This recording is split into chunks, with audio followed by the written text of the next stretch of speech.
Hello, this is a quick disclaimer to kill a few seconds because you can't swear in the first 30 seconds of a YouTube video, and I don't want to bleep things out. Wow, YouTube, you have such big strong muscles, please don't demonetize me. Please be warned there are very minor spoilers for Elden Ring ahead, though you could have probably guessed that, so watch with caution. I hope you enjoy. Hello! Hello? Allow me to destroy your gallery. Oh. Bullshit. Bullshit. Derivative. That I love. I absolutely love. That's just the Graven Mass. I want it. It's everything. Hello my lovelies! Today I'm tackling a day build to pay tribute to the Graven Mass from Elden Ring, because I love those weird freaky little guys. I say day build, but in reality it's my full-time job equivalent of a day build, working on this for an hour or two after work until I've clocked in about 8 or 9 hours total. A standard shift's worth of build time, if you will, to see what I can achieve during that time period. We work with what we've got. Now, confession time. I haven't actually played Elden Ring yet. I know this came up in my last Q&A, please forgive me. That said, as someone in asset production, I'm always watching lore and technical breakdowns for games I haven't had the time to play yet, and Elden Ring is no exception. God, that game is gorgeous. From Software's games, for all their quirks, have some really nicely optimized assets in there. I'm always surprised at how relatively low poly some models are, especially the bosses. This is something I've noticed since Demon's Souls, and it really highlights how far good textures and well-utilised normal maps can take a model. Even today, games like Baldur's Gate 3 allocate a huge portion of their poly budget to faces, which makes sense, since that's where our eyes naturally go and where our big dumb ape brains like to focus. But take a closer look at character silhouettes, like shoulders or arms, and you'll often notice much blockier geometry, with textures doing a lot of the heavy lifting. This kind of trickery is one of the things that make game art so fascinating to me, that kind of constant push and pull between visual fidelity and technical efficiency. I should note that I'm not aiming for a one-to-one Graven Mass here. Instead, I'm trying it in a different genre and doing a stylized version inspired by ARPGs and isometric games. Think Tyranny, your Diablos, Path of Exile, Divinity Original Sin 2, that sort of thing. Larian's games in particular hold a very special place in my heart. The Divinity franchise shaped a huge part of my love for fantasy RPGs. There's something about their blend of detailed and fantastical that makes them just so endlessly fun, whether that's through gameplay or, in this case, through the art style. To start, I pulled out my trusty Asaro head model, a base sculpt I've used more times than I can count, and jumped into ZBrush to work on the high poly sculpt. First up, the faces. Graven Masses are supposedly the malformed glintstone crowns of sorcerers, fused together into a single, grotesque entity. In-game, they typically feature the same generic glintstone crown, or one of a few, except in, spoiler alert, the case of Sorceress Selene. From what I've gathered, her Icarus-like fate results in her more feminine crown merging with those of her mentors, adding unique variations to her Graven Mass. It's a fantastic bit of environmental storytelling where even a grotesque mass of fused faces has a narrative embedded into the design. I always think that's so cool. For my take, I sculpted 3 distinct masks. A neutral generic one, a more feminine one, and one with a beard and headband as a nod to the original in-game model. This was easily the second most time-consuming part, just behind texturing. Adding damage and rocky textures was oddly satisfying though. There's something really fun about breaking up symmetry and creating visual chaos, especially in a model that's meant to feel both organic and unnerving. I decided that the glintstone would be a more prominent feature in my design, especially if it's designed to be viewed from a distance, almost bubbling and pushing its way through the cracks and crevices, growing kind of like a tumour. You may remember my earlier mention of normal maps and silhouettes. For the uninitiated, if a detail won't be seen up close or affect the overall silhouette, it doesn't need to be in the final geometry of your model. Instead, it can be baked into a normal map, or bump map, as some call it. This is an essential step in asset production, particularly when you're working on something meant for real-time rendering. For you 3D heads out there, I actually enjoy manually retopologizing and UV unwrapping. Something I have been reliably informed makes me a bit of a freak.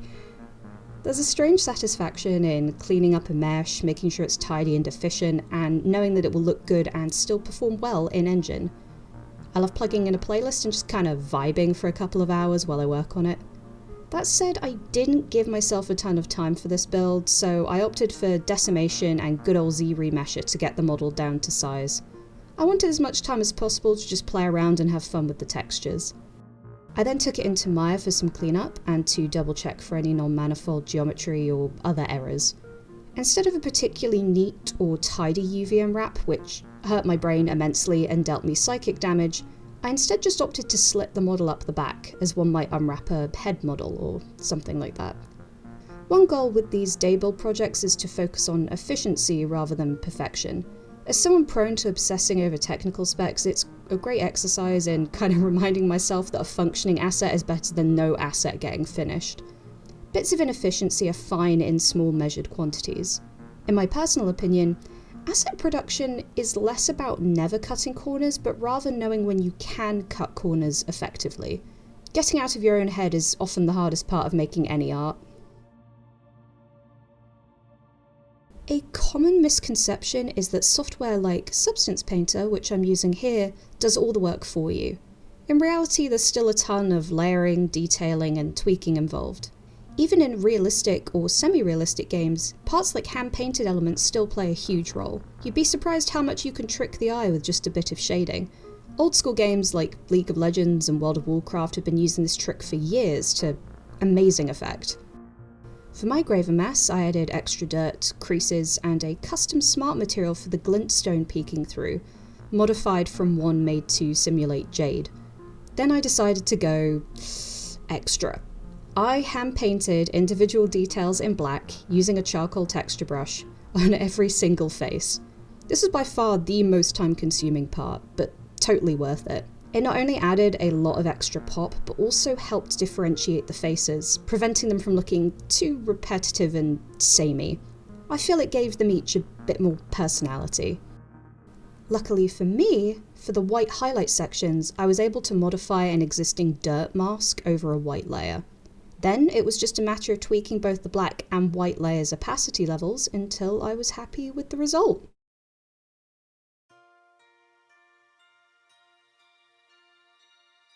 If I'd had more time, I would have probably pushed myself to optimize further, as a bit of a mental exercise. Maybe limiting textures to 512 by 512, manually retopologizing each face type, and stacking their UVs to share texture space, just to see how much detail I can wring out of a tiny texture size. But I think that would have sacrificed too much variety. Variety is what makes a model like this feel alive, after all, or as close to alive as a Graven Mass can be.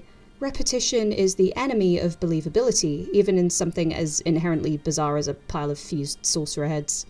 And it's always important to keep in mind the scale you're working at. For context, the final asset works great for an isometric game. A reduced version of my model of a few hundred polygons, designed to be viewed at a much greater distance and with a lower texture resolution, worked just fine, and it loses very little fidelity and detail, which is great. I only went higher poly for the sake of this video, close-ups and glamour shots, that sort of thing. Still, even at around 40k polys, it's only a little over half the budget used for Kratos in God of War, to just give you some context. Just goes to show what you can achieve without a monumental poly budget. The last step was simple. Take the high-res version of my model, apply textures, and render a nice turntable. And with that, I called it good. Then, most importantly, I physically removed my hands from the keyboard, reminded myself that it was just a quick build, and rewarded myself with a nice cup of tea.